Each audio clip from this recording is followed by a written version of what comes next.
All right, here we go. We're leaving New Jersey and on our way down to Asheville, North Carolina for a 10-hour drive without any traffic and without any stops, and much longer in reality.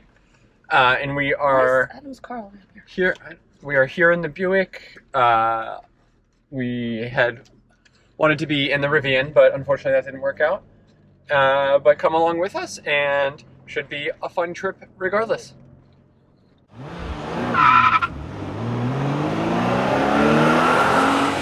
That's right. All right, we are, I think, at about mile 10 out of, it says 670. So we got ourselves a nice long drive ahead here. If this is your first time finding the channel, please do like and subscribe.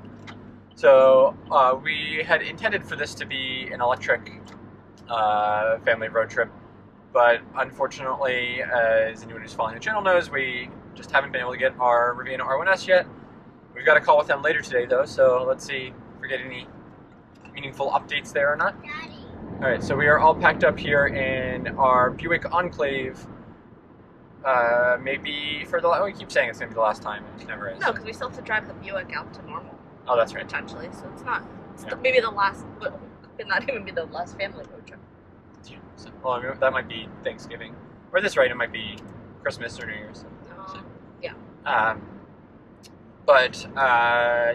I was really excited for hopefully taking the Rivian down because we're going to be driving along the Blue Ridge Parkway, and they just did all this work to get 5, I think, Rivian Adventure Network chargers installed along there in really pretty scenic places. So that would have been cool, but life comes at you fast or slow or something like that, I guess. And so that's not happening. So instead we've got the Buick.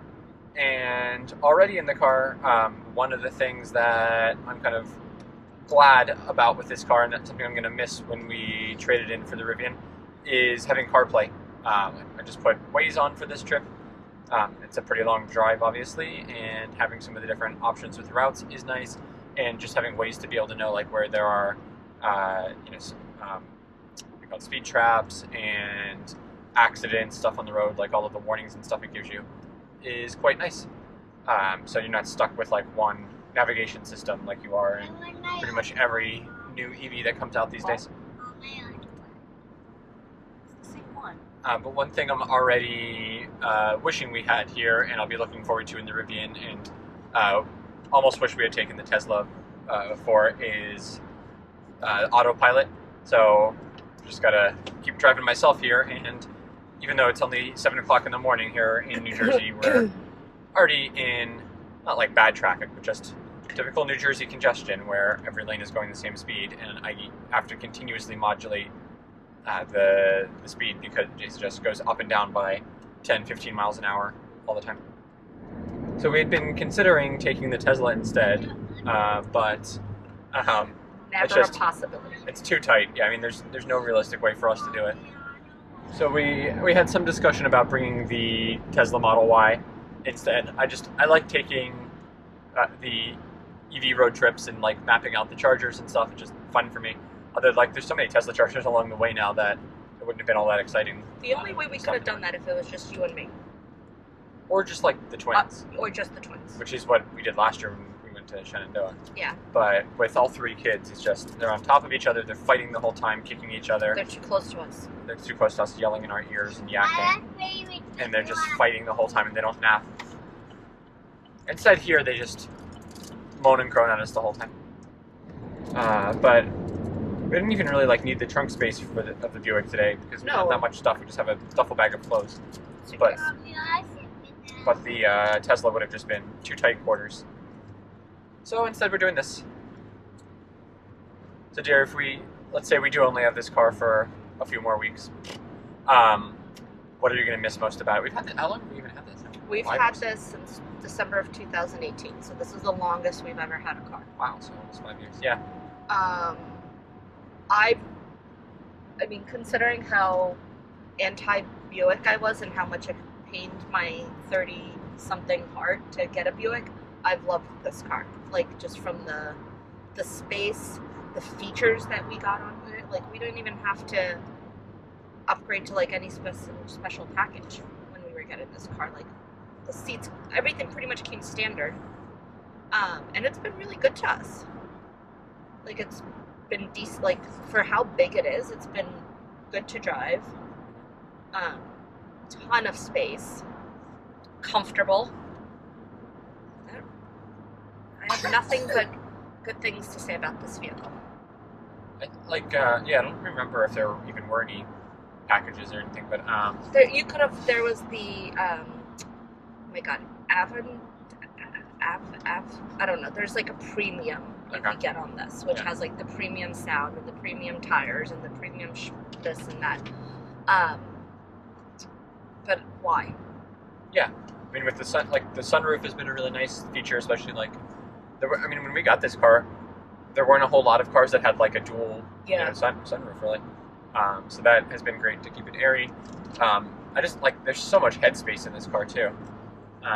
And I can put the seat travels so far up and down. You have it like high so that you're commanding the road. I have it like all the way down so that I feel less high up and more connected to the road. I think it drives and handles well for a car of this size. I mean, obviously it accelerates way slower and has less of like a sporty feeling than the Tesla or any other EV, and certainly than like the Rivian will. Well, it's not intended for off-road. This is not an off-road vehicle. Yeah. I think with the air suspension, especially the Rivian has much better like handling feel and just like stays more stable. But I mean, it's very different cars. Yeah, and when we were looking for this car, right? We were looking for a 3-row vehicle with space, right? And captain seats was important at that point because the kids were still little, so we needed to like help them get buckled and stuff. Yep. And I am gonna miss that with the Rivian, having captain seats. I am, but it makes such a huge difference with the twins being able to buckle themselves now. Yeah. But what and the space, right? So like if you look at the other cars that are kind of in this class from like a price point perspective, like you had the Highlander, which I wouldn't call that a 3rd row. Like you had 0 trunk left, you had 0 legroom back there. It was uncomfortable to pull the 3rd row up. What was it? It was the Subaru. It was in the Outback. There's Outlander we looked at too, which had, I don't know, it drove nicely, but it had 0 trunk space with the 3rd row up. Like absolutely none. Yeah. Then we looked at like, the BMW and the Audi were at that point, like price point wise, were just ludicrous to consider. Honda, like we weren't interested in.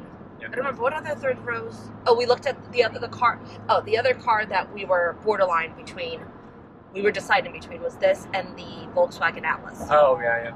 And the Atlas was very nice. However, at the price point where this car was and where the Atlas was, what you got on this car was so much more. And we knew we were going to keep it for 5 years. We didn't know COVID was going to be in the middle of there where we would have stopped driving for like essentially 2 years. But Volkswagen, historically at least, has like a reputation of being really expensive for maintenance and stuff. Yeah. Plus, it would have been premium gas in the car at that point. Like this car takes regular. Yeah. So we went with this car, and we did it through Costco. We did it through Costco's auto program. Yeah. So this ended up being like 17% or something ridiculous below MSRP with like virtually no negotiating. Yeah. And all purchased via text, which at that time, 5 years ago, was woo! I didn't talk to a human until we went in to sign paperwork, and even that was super. Yeah, that was just like less than an hour, I think. Yeah. Yeah, that was great. And then, this car's just been so cheap to like own too. The maintenance has been. I've done 0 maintenance on this car. Yeah. I've done oil changes. It doesn't seem safe to me that we haven't had to change the tires. We're at 61,000 miles on here. And they keep telling us that the tread and everything is fine on it. It looks okay to me. The only thing they've recommended is a rotation. Yeah. And we haven't done. That's the only thing we haven't done on this vehicle. It's the only thing that they've recommended to do on this vehicle in the time that we've owned it. Yeah. When it's raining or snowy out, I feel the back tires especially slip on this. Yeah. But good thing we haven't had any real snow to drive in the last 5 years in New Jersey either. Yeah. So I'm sure that'll be an issue when we trade it in, but whatever. They don't. Do they look at the? No, they look at that. Oh, that's stuff for lease. For lease only. Yeah. Oh, this is our first vehicle we didn't lease. I mean, since like the. I mean, this is the first vehicle that we got that wasn't a lease.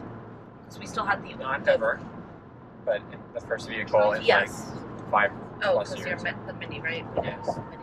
Okay. So anyway, I think we'll miss this car, but we're also taking such a huge step up with the Rivian. Like I don't think we're gonna lose any sleep over it, but No. it's been a good car and.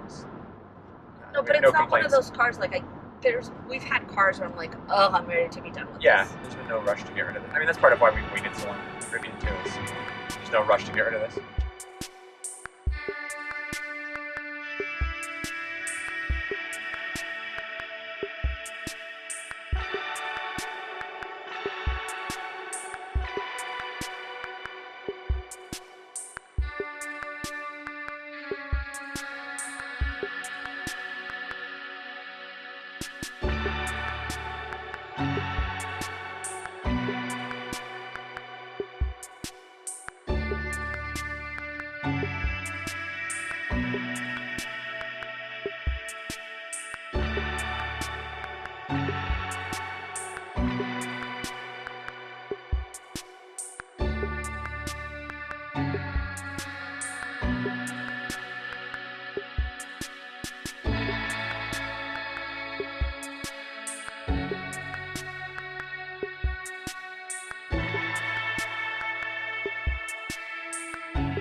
So one of the reasons that we brought this car also is the advantage that we have in timing for the trip. So it's about 10 hours kind of as our baseline without stopping or anything.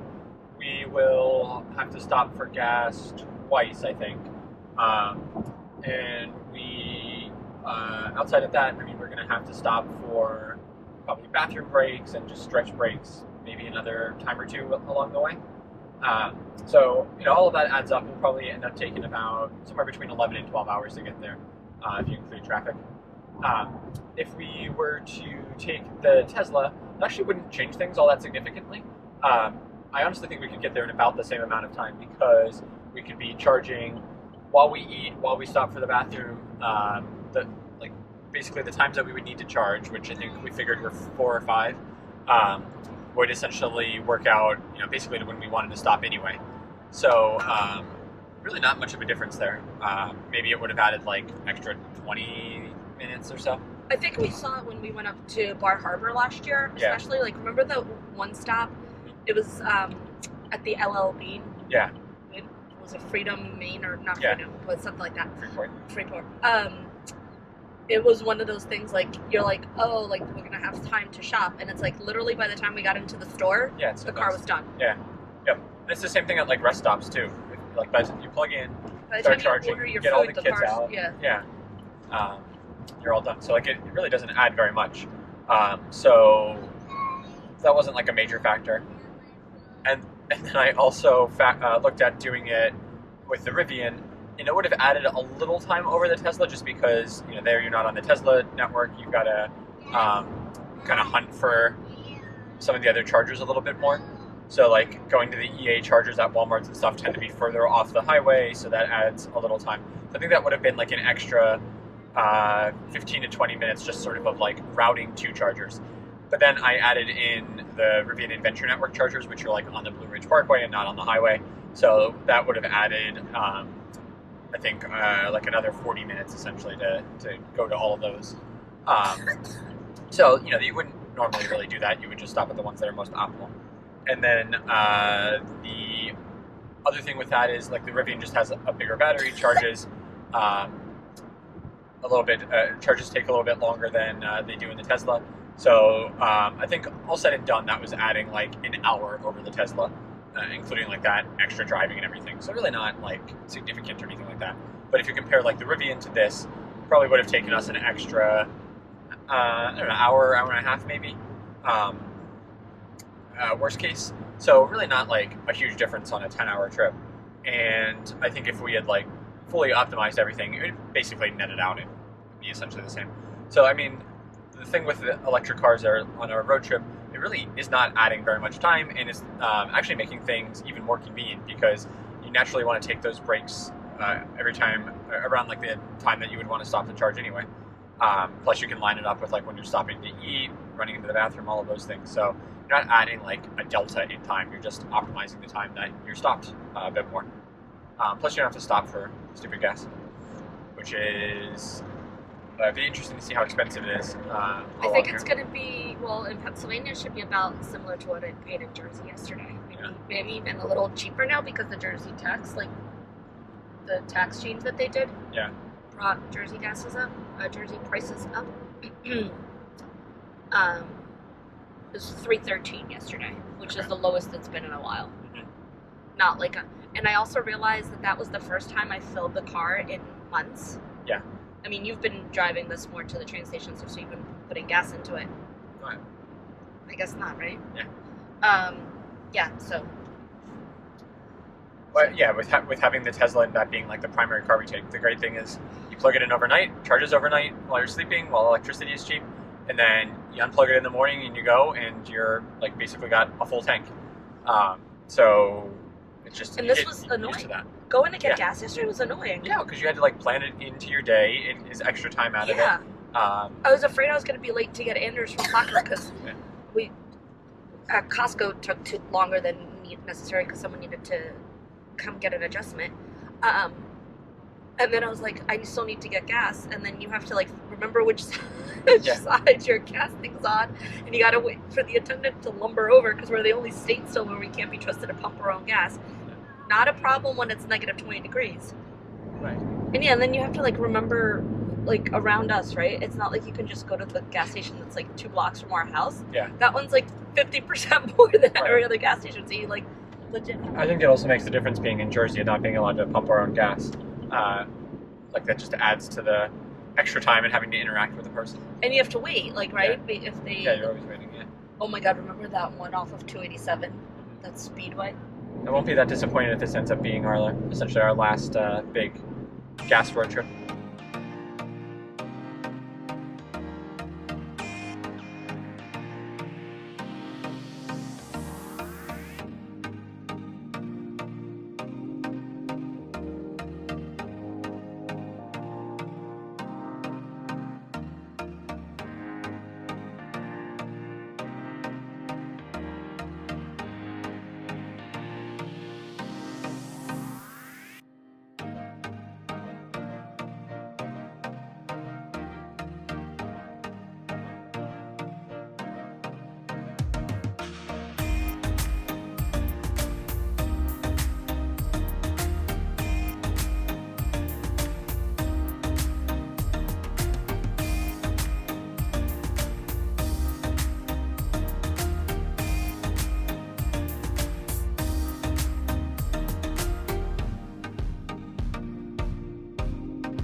All right, we just stopped here at a rest stop We're outside of Carlisle.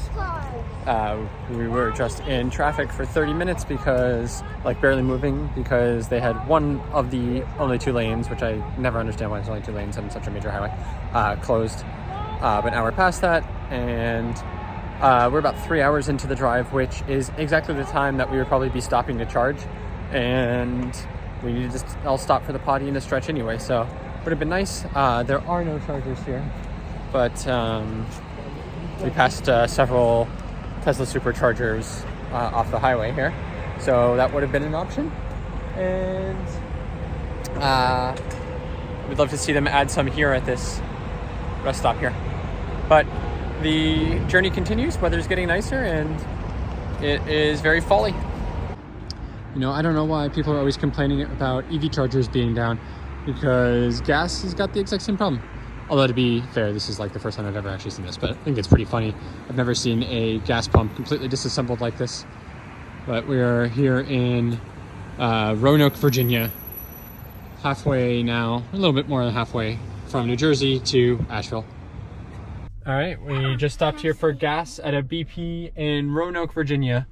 And honestly, by the time it took all of us to go to the bathroom and fill up the car, we really could have just charged up probably, you know, about 20 to 80%. So it's not like doing that really makes much of a difference and adds any time. Yeah, so I mean, really not a big difference here between a gas fill up and bathroom break and an EV charge with bathroom break. Plus we haven't even stopped for food, so it's really not making much of a time difference at all.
Okay, well, we're only about an hour out of Asheville now. We're going past Johnson City, Tennessee, and the drive has been nice so far, just long, but we only really had that one spill of traffic.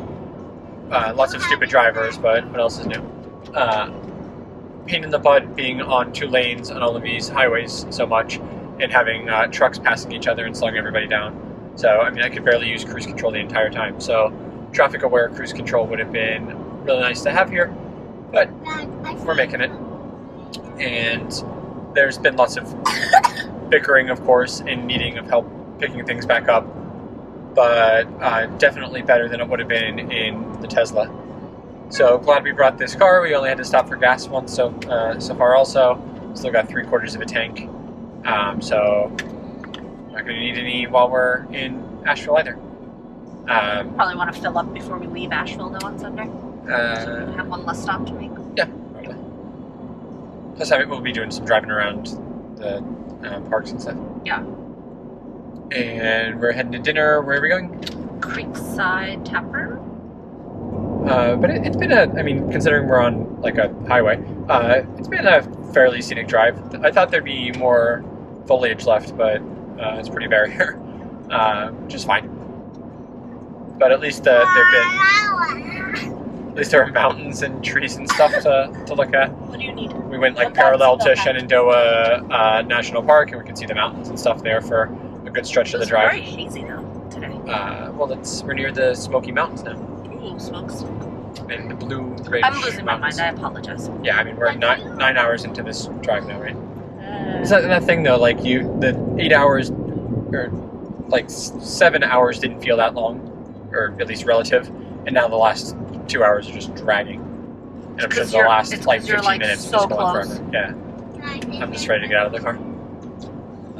But yeah, good so far. We're 4 minutes away from Johnson City, Tennessee. Maybe we'll catch a trucker out of Philly here.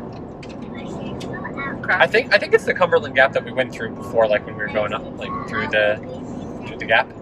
Think of how many road trips have we done in this car? We've taken it up to Vermont a few times.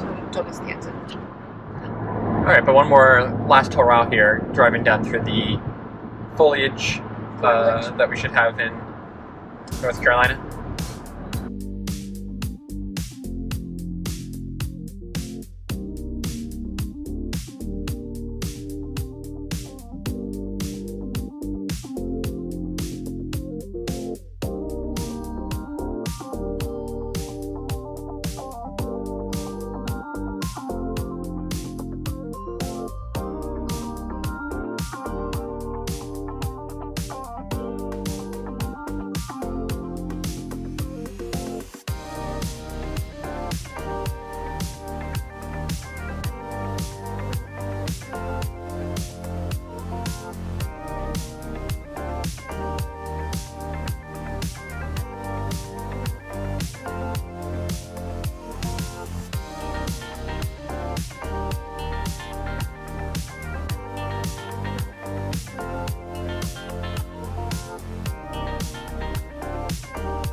All right, we made it to Asheville, or at least the outskirts. We're here at Creekside Tap House. Heading in. What a cow and a canoe. What else could you ask for?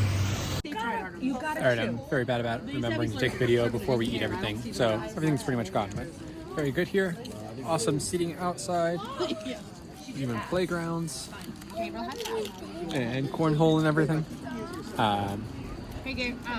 Very cool setting here. And all of the food was quite good. This was a slider, so was that. We got wings, which was smoked, mac and cheese, and a Beyond Burger. It was all delightful. All right, so also a great place to check out all the local beers. We had a Sweet Creek? Sweeten Creek. Sweeten Creek. What did you have? I have no clue. No idea. But an Oktoberfest, that was good. My Oktoberfest was Riverside. Okay, yeah, and I had a Lookout Pale Ale that was really good first. And then this is a Sweeten Creek IPA that's really good. Lookout Brewing. Oh, Lookout is good too. I think we need to maybe go there. But yeah, good way to kind of get the intro here to all of your beer curriculum. What did you like about it, dear? I just like that our children had a place to run. Oh, yeah. No. Oh, no, now he's broken. All right, but great place to stop right when you get into Asheville. Okay, let's go to the store. All right, we are now here at Wicked Weed's Funkatorium, which is distinct from their other location because this one is all sours. So we're doing flights because there's just way too many to try out, and more importantly, too many that I would miss out on by picking one to try. So we're getting a little bit of everything. And everyone here is hanging out and having fun. Seems like this is sort of like the place to be brewery-wise here in Asheville. We're going to be back during the day, I think on Friday. We're going to kind of hang out in this area. But good spot, and I'm very glad that we kind of pushed on and made it all the way here to Asheville early enough to do a couple of things here rather than just going straight to the hotel. So we're going to get our little introduction here and then head to the hotel, and that might be it for the night. So this is Wicked Weed's Funkatorium, and it is funky. Oh, this is cool. Hello. Ooh. This is a cool space, right? Look at the brewery back here. Whoa, and there's where they're barrel aging all this stuff. So I've got a apricot and peach base sour aged in an oak barrel. So my understanding, I didn't actually ask, but as a brewer myself, my understanding is that you basically take peach skin and apricot skin, so the skin of the fruit, leave a little bit of that in the beer, and instead of adding yeast, you can add a little bit, but the skin itself contains natural yeasts and what is it? Brettanomyces? I don't know how you pronounce it. It'll naturally attract wild cultures that will help ferment the beer and give it this funky sour taste. It's very nice. All right, well, we are here now in our hotel, the Fairfield Inn & Suites, Tunnel Road, Asheville, and why is that the other side? Yeah, it is backward. And it says the stuff later. And we had a great night Hello. exploring Asheville. Very thankful that we decided to push on past lunch instead of stopping at Cracker Barrel, which, I mean, I do kind of miss. I wish we went there. But instead we got to Asheville nice and early and got the chance to go get some dinner, go to the brewery, and see downtown a little bit. So worked out very well. And now everybody is a disaster and we're going to bed because tomorrow we have... Waffles for breakfast. Okay, waffles for breakfast. And after that, we'll figure it out. All right, well, with that, thanks for watching. We'll see you in the next part, I guess tomorrow. But for you, it won't be tomorrow because I'll schedule it later. So it'll be days after tomorrow. So... No. That makes no sense. Exactly. Scream. That's really weird. All right. Bye.